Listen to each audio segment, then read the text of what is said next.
আসসালামু আলাইকুম। নতুন একটা রেসিপিতে সবাইকে স্বাগতম। আশা করি সবাই ভালো আছেন। আমি ভালো আছি আলহামদুলিল্লাহ। সাবুদানার খুব দারুণ একটা রেসিপি তৈরি করে দেখাবো।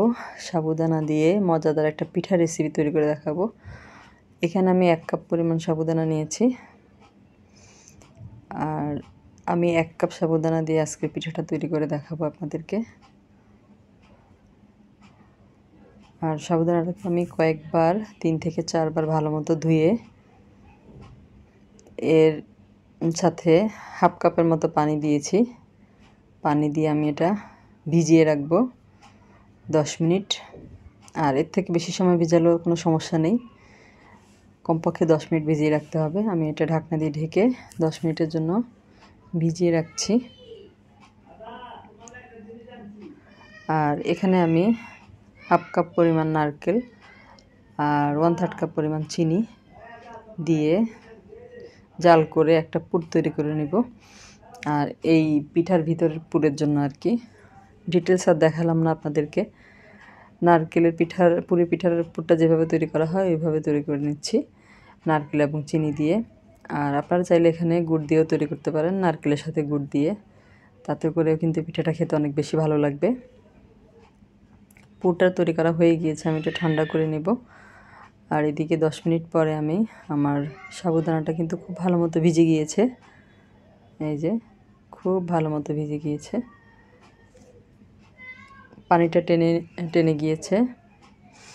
এরপরে হাত দিয়ে খুব ভালো মতো এটাকে আমি মথে নেব।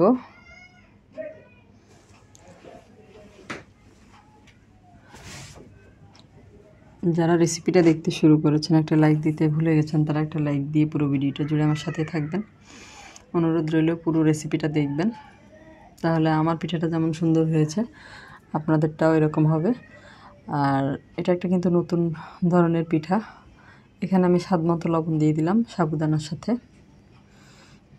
এরপরে আমি হাত দিয়ে গোল করে নিয়েছি, নিয়ে এই যে এরকম করে যে কোনো শেপ দিয়ে এটা তৈরি করা যাবে, চাইলে গোল করে শেপ দিয়ে তৈরি করা যাবে। আমি এখানে দুধ পুলি পিঠার যেরকম করে তৈরি করে ঠিক ওই রকম করে আমি এটা শেপ দিয়ে নিয়েছি। আর এভাবে আমি সবগুলো তৈরি করে নিব।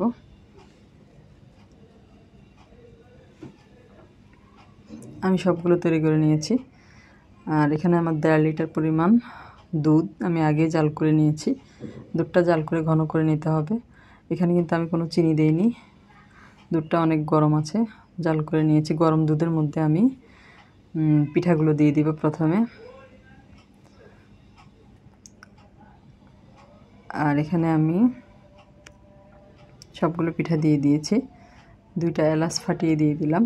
অফ ক্যামেরা এখানে আমি 3-4 টুকরো দারুচিনিও দিয়েছি। এতে করে যে কোনো মিষ্টি পিঠার মধ্যে কিন্তু এলাচ দারচিনিটা দিলে খেতে অনেক বেশি ভালো লাগে, সুন্দর একটা সুঘ্রাণ আসে। আমার আগের প্যানটা মনে হয়েছিল যে অনেক ছোট হয়ে গিয়েছে, এই জন্য আমি একটা বড় প্যানের মধ্যে ট্রান্সফার করে নিয়েছি পিঠাগুলো সুন্দর দেখানোর জন্য আর ঠিকমতো হওয়ার জন্য।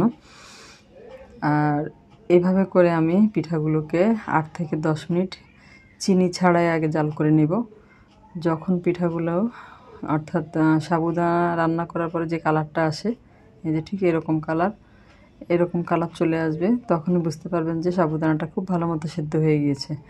আর সাবুদানা সেদ্ধ হওয়ার আগে কিন্তু কোনো অবস্থাতেই চিনি ব্যবহার করা যাবে না, তাহলে কিন্তু পিঠাগুলো সিদ্ধ হবে না। সাবুদানাটা সিদ্ধ হওয়ার পরেই তারপরে চিনিটা অ্যাড করতে হবে। চিনিটা আপনাদের পছন্দ মতো, আমি এখানে প্রায় 8 থেকে 10 চা চামচ পরিমাণ চিনি দিয়েছি আমার টেস্ট অনুযায়ী। আমরা কিন্তু যে কোনো মিষ্টি পিঠাতে চিনির পরিমাণটা একটু বেশি দিই, এতে করে ভালো লাগে খেতে।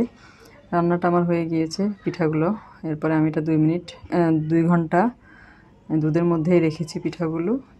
2 ঘন্টা পর আপনাদেরকে সার্ভ করে দেখাচ্ছি। দেখেন কত সুন্দর হয়েছে পিঠাগুলো, একেবারে আনকমন একটা পিঠা।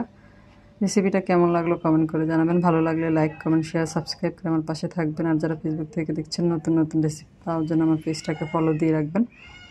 এই যে একটা পিঠা কেটে দেখাচ্ছি আপনাদেরকে আমি, খুবই মজা হয়েছে। আমার বাসার সবাই অনেক বেশি পছন্দ করেছে। একেবারে নরম তুলতুলে সাবুদানার নতুন ধরনের পিঠা। রেসিপিটা কেমন লাগলো কমেন্ট করে জানাবেন। সবাই অনেক বেশি ভালো থাকবেন। আজ এ পর্যন্তই। আল্লাহ হাফেজ।